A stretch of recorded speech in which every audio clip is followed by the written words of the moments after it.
One of my secret weapons is how much I believe in you. Another one is reminding you that we all start somewhere. Nobody is expecting you to get up off your couch right now and go run a 5K. If they are, they're living in a fantasy world, and I would like to know what kind of drugs, what kind of magic they're on, because it's just not practical. If you haven't been working out, if you haven't been running, if you haven't been walking, you're not going to get up and just do something right now. You have to build up to that. And one of the things that I teach athletes is to have a minimum baseline. The idea is not originally mine. I got it from Jill Angie of Not Your Average Runner, and I don't know where she got it from, but it is something that has transformed me as an athlete, as a woman who deals with mental health issues, and as a coach.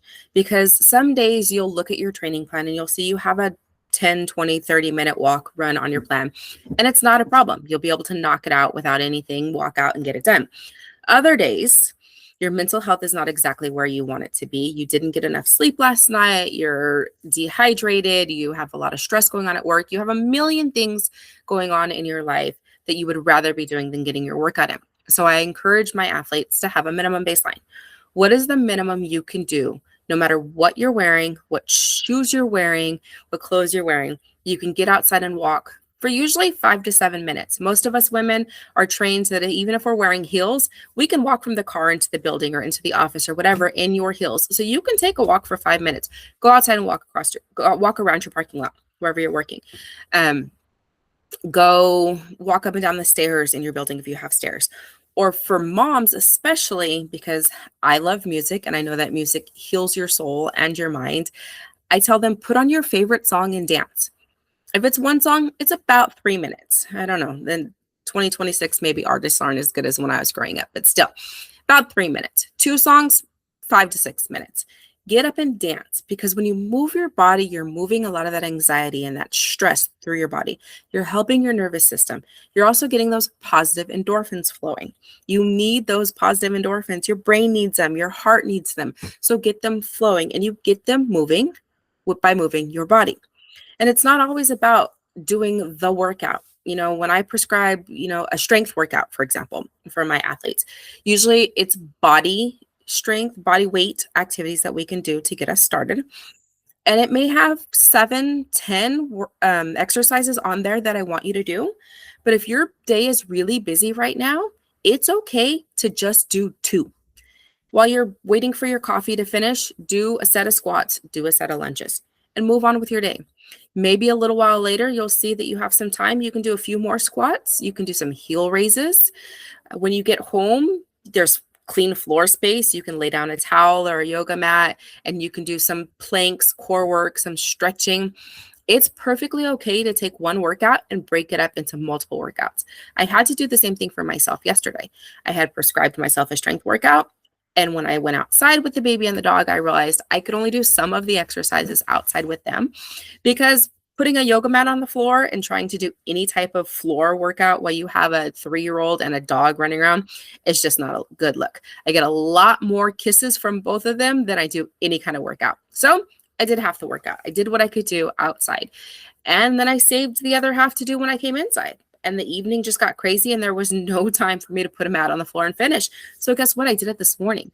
Because the thing is I got it done. Those muscles don't know if I worked them out yesterday or today. And yes, ideally, you want to be able to lump your workouts together because it's going to help with the cardio. It's going to help with your adaptation. But for those of us who have busy schedules, you have a demanding life, you can't always carve out a huge chunk of time. It's okay to do it a little at a time. What is it they say? How do you eat an elephant? One bite at a time. I would much rather you do a workout over 3 days, breaking up the exercises, than not do it at all, because your body needs that strength. Your body needs that adaptation. And again, it doesn't matter whether you're racing. It doesn't matter whether you want to be athletic or, do those traditional athletic things. Maybe you just want to be stronger for your life. Maybe you just want to be able to go to the beach this summer with your family, and the work that it takes lugging everything onto the beach, lugging everything off of the beach, because yes, you always clean up after yourself. Anything you bring in, you bring out. Maybe you just want to have more adventures and more fun with your family.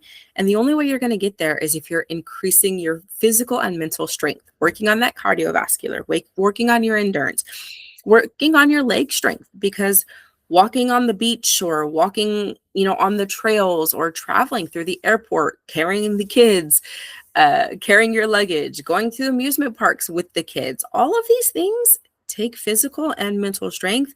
And today is the day that you should start working on it. Don't wait for tomorrow. Don't wait for that perfect time.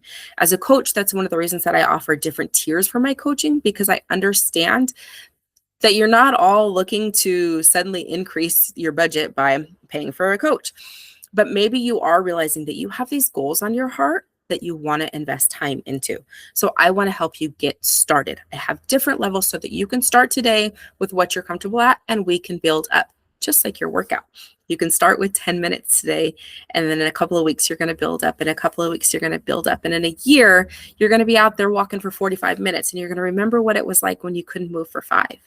You're going to remember what it was like when you didn't even plan to move, because now you can imagine not getting out and walking a couple of times a week. But back then, you were sitting on the couch and you were just dying for time to scroll on your phone or read a book or, just sit in silence, sit in peace. And again, there's nothing wrong with that. And that is very important.